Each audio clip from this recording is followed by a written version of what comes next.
পরিস্থিতিটা খুবই জটিল আমার বিবেচনায়, এবং এখনো পর্যন্ত এই বিশৃঙ্খলাটা কিভাবে শৃঙ্খলায় ফিরে আসবে সেটা নিয়ে আমিও চিন্তিত।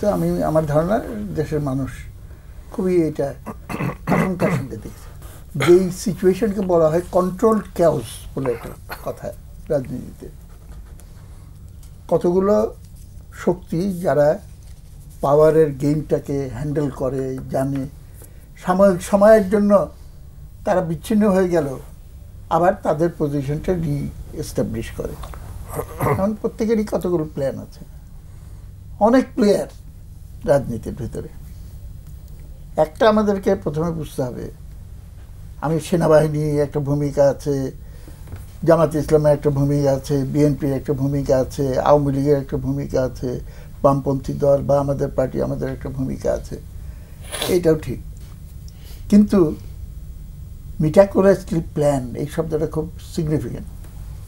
সেই রকম যদি কোনো একটা পরিকল্পনাবিদদের দ্বারা ইঞ্জিনিয়ার্ড হওয়ার চেষ্টা করে, তারপরে একটা সহজ বুদ্ধি হলো keep the things in chaos, settled হতে দিও না, যেই পর্যন্ত না আমি আমার টার্গেটে পৌঁছার জন্য অন্য সব আয়োজনগুলো যতক্ষণে কমপ্লিট না করে ফেলি। অস্থিরতাটাই কাম্য, অস্থিরতাটাই কাম্য। এটা হলো ওয়ান অফ দ্য এলিমেন্টস যেটা তাকে তার টার্গেটে পৌঁছার জন্য সুবিধা করবে। তা নাহলে অবাক ব্যাপার।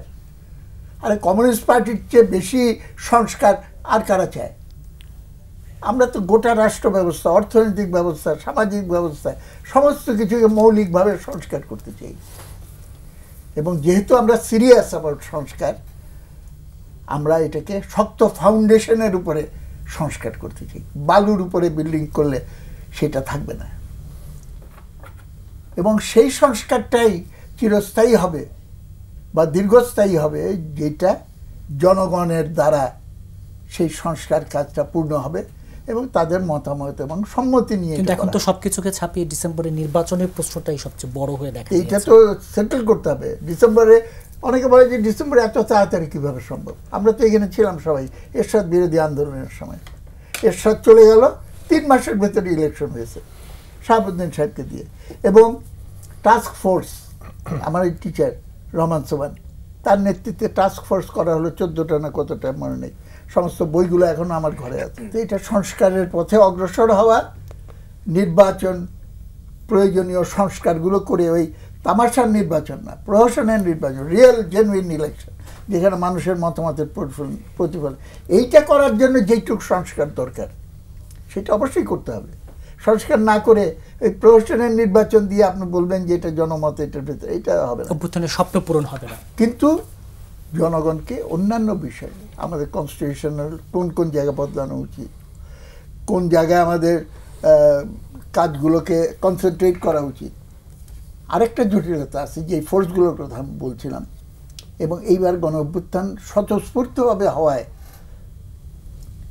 যেটাকে বলা হয় সিভিল সোসাইটি নামে বলা হয়, নাগরিক সমাজ বা এনজিও কানেকশনস আপনি দেখেন এই সমন্বয়কদের ভেতরে, এবং এইটা একটা ফিলসফি হিসেবে তারা আনছে, bloody politicians, get rid of them, আমরা তার চেয়ে ভালো রাজনীতি চালাতে পারব।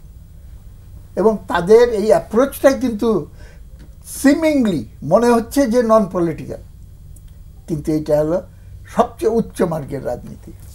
এবং সেইটা চেষ্টা করছে যে পলিটিশিয়ানরা যে না বাইরে চলে যায়, আমরা এটা করব, এইটা কাউন্টারঅ্যাক্ট করে। আমি খুশি হতাম যে যারা গণতান্ত্রিক রাজনৈতিক দল আছে তারা যদি একত্র বসে জনগণের মনে যে এই যে দ্বিধা দ্বন্দ্ব এবং রাজনীতিবিদদের সম্পর্কে একটা ধারণা যেটা তাদেরকে দূরে ঠেলে দিচ্ছে, সেই পরিপ্রেক্ষিতে যদি রাজনৈতিক দলরা সম্মিলিতভাবে একটা আচরণ বিধি নিয়ে মানুষের কাছে হাজির হতো, যে আমরা আগামী দিনে রাজনীতিকে, আমি বহু আগে বলেছিলাম রাজনীতিতে পলিটিক্স ঢুকে গেছে, ওইটা থেকে রাজনীতিকে মুক্ত করতে হবে, এবং সেই কাজটা করার জন্য দিকে রাজনীতিবিদদেরও মনোযোগ দেওয়া উচিত।